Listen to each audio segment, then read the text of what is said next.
Nous sommes dimanche 22 décembre 2019. Bonjour à tous, il est 6h30, l'heure de vous informer sur RTI 1. Alassane Ouattara et Emmanuel Macron se rendront à Bouaké, où aucun président français ne s'est rendu jusqu'à présent. Une cérémonie d'hommage aux 9 soldats français et aux soldats américains tués le 6 novembre 2004 y aura lieu. Après cette séquence mémorielle, les deux chefs d'État poseront ensuite la première pierre du futur grand marché de la ville de Bouaké. Un marché qui est en partie financé par l'Agence française de développement AFD de Bouaké. Emmanuel Macron s'envolera ensuite pour Niamey, au Niger, pour une escale de quelques heures avant de regagner Paris. Le franc CFA va disparaître pour laisser sa place à l'éco en 2020. La nouvelle monnaie conservera la parité avec l'euro. C'est le président Alassane Ouattara qui l'a annoncé ce samedi à Abidjan. C'était au cours d'une rencontre avec son homologue français Emmanuel Macron. Je vous propose un extrait de sa déclaration. En ma qualité de président en exercice de la conférence des chefs d'État et de gouvernement de l'UMOA et en vertu du mandat que mes pairs m'ont donné, je suis heureux d'annoncer qu'en accord avec les autres chefs d'État de l'UMOA, nous avons décidé de faire une réforme du franc CFA avec les 3 changements majeurs suivants. Tout d'abord, le changement du nom de la monnaie, du franc CFA à l'éco. Deuxièmement, l'arrêt de la centralisation de 50% de nos réserves de change au Trésor français et la fermeture du compte d'opération. Troisièmement, le retrait des représentants de la France de tous les organes de décision et de gestion de l'UMOA. Par ailleurs, cette importante réforme prend en compte notre volonté de construire notre futur de manière responsable, afin d'attirer les investissements privés, de créer des emplois et de poursuivre le développement économique de nos pays. C'est la raison pour laquelle, dans cette étape de la réforme, les chefs d'État de l'UMOA ont également décidé de maintenir la parité fixe de notre monnaie avec l'euro et convenu du maintien de la garantie de convertibilité si vous en étiez d'accord.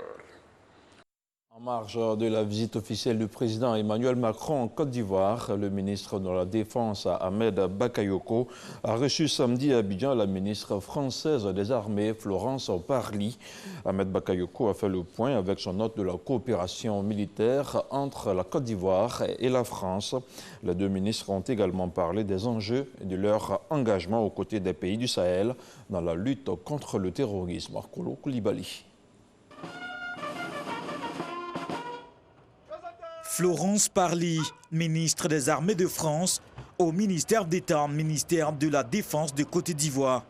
Elle a reçu les honneurs militaires rendus par la musique de la garde républicaine, le drapeau des armées, un peloton de l'école de gendarmerie d'Abidjan, une section de l'école nationale des sous-officiers d'active, une section de l'armée de l'air et une autre de la marine nationale.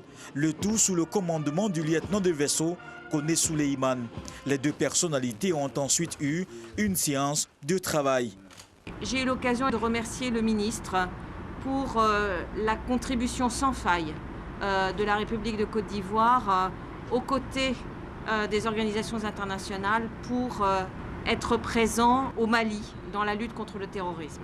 Un bataillon est en train de commencer de se déployer au Mali. Un deuxième bataillon devrait l'être d'ici quelques mois. Et c'est, je crois, une illustration supplémentaire de la force des liens qui unit nos deux pays, mais aussi la convergence d'analyse entre nos deux pays sur l'urgence qu'il y a à mobiliser toutes les forces et toutes les compétences pour lutter contre le terrorisme. Nous avons fait le point de notre coopération. Nous avons parlé des enjeux et notre engagement aux côtés de nos frères du Sahel dans la lutte contre le terrorisme. Nous avons également fait le point des niveaux d'avancement des travaux de l'Académie internationale de lutte contre le terrorisme de Jacquesville. La ministre des Armées de France, Florence Parly, se rendra à Jacquesville, à l'Académie internationale de lutte contre le terrorisme. Les deux pays se sont engagés à renforcer ce partenariat stratégique et historique dans le domaine de la défense. Le groupe Agence française de développement AFD a procédé avec des institutions bancaires ivoiriennes à la signature de 3 nouveaux projets en Côte d'Ivoire, des projets visant à accélérer la révolution de l'entrepreneuriat dans le pays. Ces accords ont été signés dans le cadre du déploiement de l'initiative Choose Africa en Côte d'Ivoire. Les détails de la rencontre avec Cheikh Aboubakar Koné. 1635 milliards de francs CFA seront consacrés au financement et à l'accompagnement de plus de 10 000 entreprises, dont des start-up, des TPE et des PME sur le continent africain, d'ici 2022. C'est l'engagement pris par les autorités françaises à travers l'initiative Choose Africa. Une initiative qui s'inscrit dans la continuité des engagements de la France à soutenir l'entrepreneuriat africain. Choose Africa, c'est une initiative collective, c'est une initiative qui cherche à répondre à des défaillances de marché, bien sûr, à des choses que nous ne savons pas faire et qu'il faut apprendre à faire. 9 mois après son lancement, les résultats de Choose Africa à travers l'Afrique sont édifiants, ont déclaré les autorités françaises au cours de cette présentation.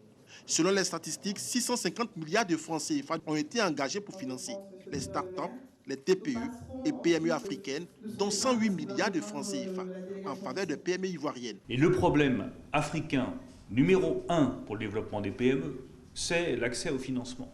C'est très concret, vous avez des idées, vous avez des projets. Il y a une volonté entrepreneuriale en Côte d'Ivoire qui est tout simplement exceptionnelle. Mais il ne faut pas que cet enthousiasme soit déçu parce que quand on arrive au guichet de banque, on vous dit « ah ben non, il n'y a pas d'argent ». Donc il faut développer ce financement et c'est tout le sens de Choose France. Le ministre de la promotion des PME, Anoblé Félix, a salué l'initiative qui démontre la vitalité des liens d'affaires qui unissent la France et la Côte d'Ivoire. Toutefois, il a formulé le vœu de voir l'accentuation d'initiatives de ce genre en faveur du tissu des PME ivoiriennes. À l'instar dernièrement du programme S'investir ensemble de l'Union européenne, j'appelle de toutes mes forces à la mise en place d'un programme Choose Africa for Côte d'Ivoire et d'un CDD dédié aux PME.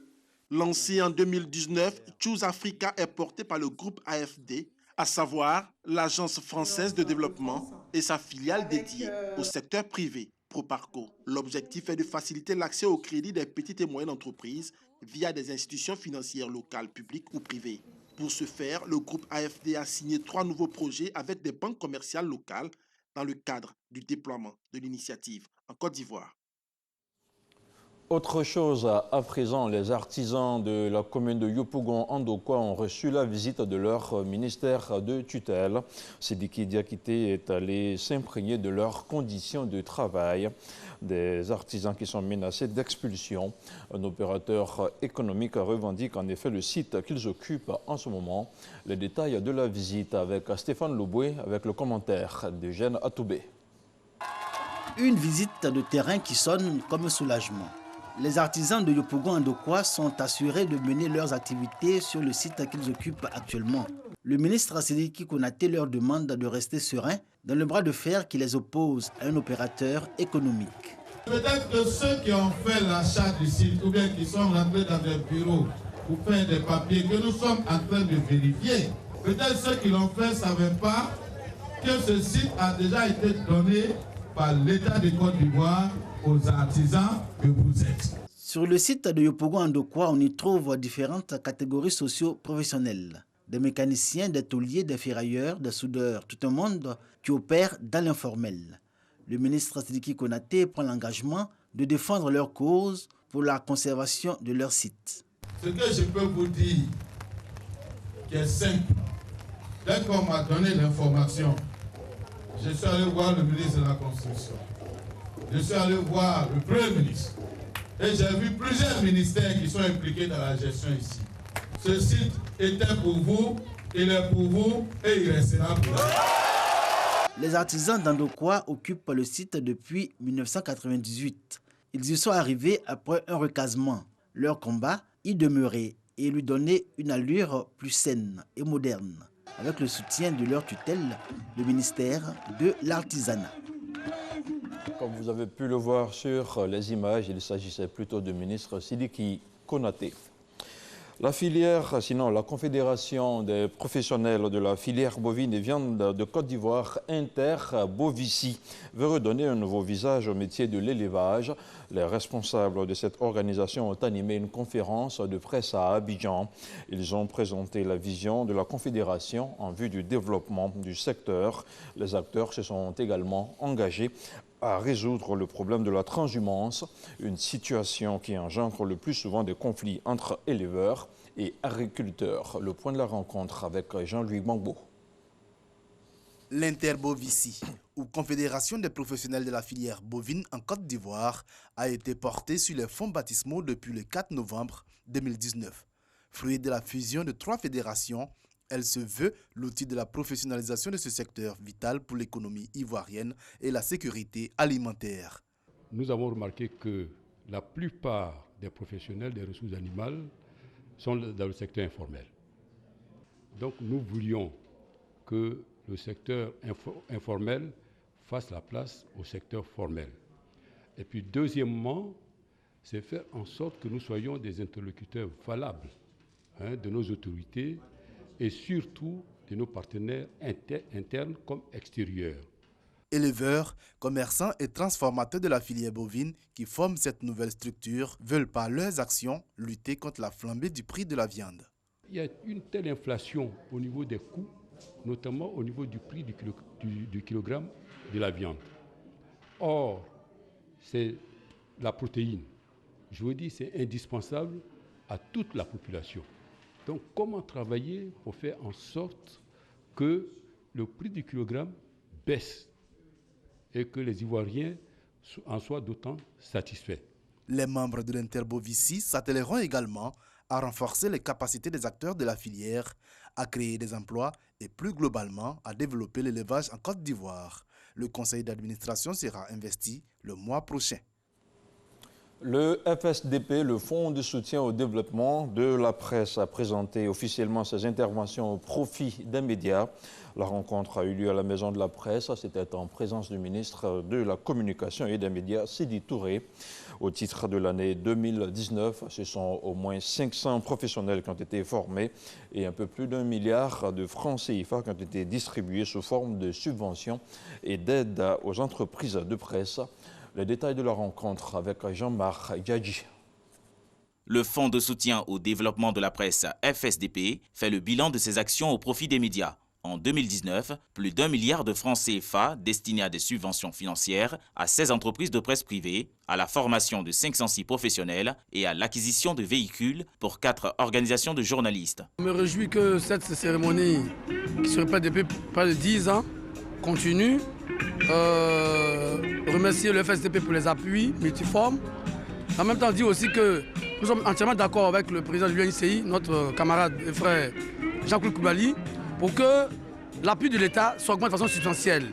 Le ministre a bien voulu, à travers le Fonds de soutien au développement de la presse, mettre à notre disposition une voiture. Cette voiture-là va nous servir doublement parce qu'elle va nous permettre au quotidien d'avoir un contact régulier avec nos radios. Les journalistes de Côte d'Ivoire ont exprimé leur gratitude au gouvernement. Le ministre de la Communication et des médias, Sidi Timoko Touré, présidant la cérémonie, a égrené les actions de l'État en faveur du développement et de la liberté de la presse. L'aide publique de l'État de 2009 à 2019 s'élève de façon cumulée à 10 133 429 052 francs CFA. Notre souhait est que l'aide de l'État s'oriente de plus en plus vers des interventions structurelles visant au développement de l'écosystème. Cet accompagnement continu de l'État, soyez-en conscients, vous engage vis-à-vis de nos concitoyens à encore plus de professionnalisme. Au menu de cette cérémonie, la pose de la première pierre de la salle de conférence de la Maison de la Presse d'Abidjan. Formalisé en 2009, le Fonds de soutien au développement de la presse, FSDP, assure aux entreprises de presse l'égalité et la libre concurrence. L'actualité internationale nous conduit en Australie. Les incendies continuent de ravager le pays. favorisée par une vague de chaleur extrême. Plusieurs centaines de milliers d'hectares ont été ravagés par les flammes tout autour de Sydney. Les autorités s'attendent à des conditions encore plus difficiles. Quelques 3000 pompiers se battent face à un vent devant changer de direction. 10 personnes ont péri à ce jour dans le pays et plus de 800 maisons ont été détruites.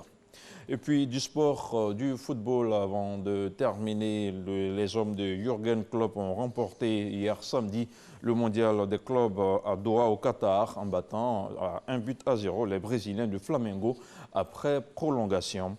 À la 99 minutes, c'est Firmino, l'attaquant brésilien de Liverpool, lancé par Sadio Mané, qui va délivrer ses coéquipiers. Il s'agit du premier trophée intercontinental de l'histoire de Liverpool, qui a échoué par 3 reprises en finale. Vainqueur de la Ligue des champions, de la Super Coupe d'Europe, le leader actuel du championnat d'Angleterre. Jürgen Klopp et ses hommes concluent ainsi une superbe année 2019.